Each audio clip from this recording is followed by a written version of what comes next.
تقبل منا إنك أنت السميع العليم وتب علينا يا مولانا إنك أنت التواب الرحيم وصلى الله تعالى على خير خلقه محمد وعلى آله وصحبه أجمعين آمين آمين برحمتك يا أرحم الراحمين।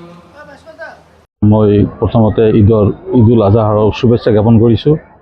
এইবাৰৰ ঈদটো চাগে এইবাৰ অলপ বিশেষত্ব বহন কৰিছে। এইকাৰণে কৈছোঁ যে এইবাৰ সম্ভৱতঃ ধুবুৰী জিলা বা আমাৰ অসম গোটেই আমাৰ গৰু কোৰবানীৰ পৰা বিৰত আছে, গৰু বা ম'হ। সেইকাৰণে আমাৰ সকলো ইছলাম ধৰ্মাৱলম্বী লোক এইটো আমি চৰকাৰৰ যিটো নীতি নিৰ্দেশনা দিছে এইটো আমি মানি এইবাৰ আমি সেই কোৰবানীৰ পৰা বিৰত আছোঁ। এইবাৰ আমি তাৰ বিকল্প হিচাপে ছাগলী বা ভেড়া এইবোৰ কোৰবানীত আমি সকলোৱে সহমত পোষণ কৰিছোঁ। তাৰ কাৰণে আমাৰ অসুবিধা বোধ কৰা নাই, কাৰণ কোৰবানীয়ে হয়, সৰু ডাঙৰ বুলি কোনো কথা নাই। ছাগলীও কোৰবানী, এইটো আল্লাই যিটো কবুল কৰিব সেইটো সৰু ডাঙৰ কোনো কথা নাই। আৰু এইবাৰ আমি ভাল পাইছোঁ চৰকাৰৰ নীতি নিৰ্দেশনা আমাৰ সকলো মুছলমান সমাজ মানি চলিব বুলি সহমত পোষণ কৰিছে। এইটোৱে আমাৰ ভাল লগা কথা। মহান আল্লাহ তাআলাৰ ওচৰত শুকৰিয়া আদায় কৰিম।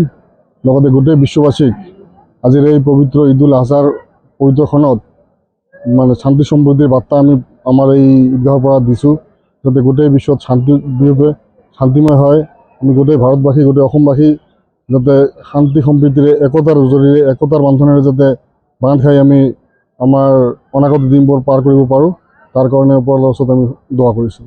تقبل منا إنك أنت السميع العليم وتب علينا يا مولانا إنك أنت التواب الرحيم وصلى الله تعالى على خير خلقه محمد وعلى آله وصحبه أجمعين آمين آمين برحمتك يا أرحم الراحمين।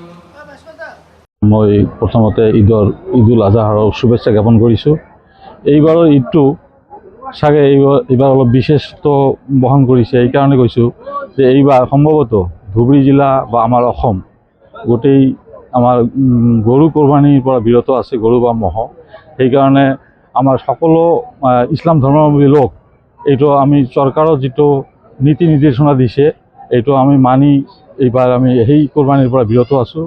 এইবাৰ আমি তাৰ বিকল্প হিচাপে ছাগলী বা ভেড়া এইবোৰ কোৰবানীত আমি সকলোৱে সহমত পোষণ কৰিছোঁ। তাৰ কাৰণে আমাৰ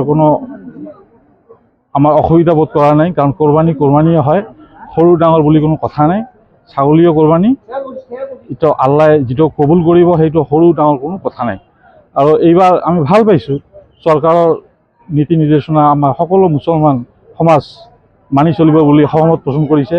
এইটোৱে আমাৰ ভাল লগা কথা। মহান আল্লাহ তাআলাৰ ওচৰত শুকৰিয়া আদায় কৰিম।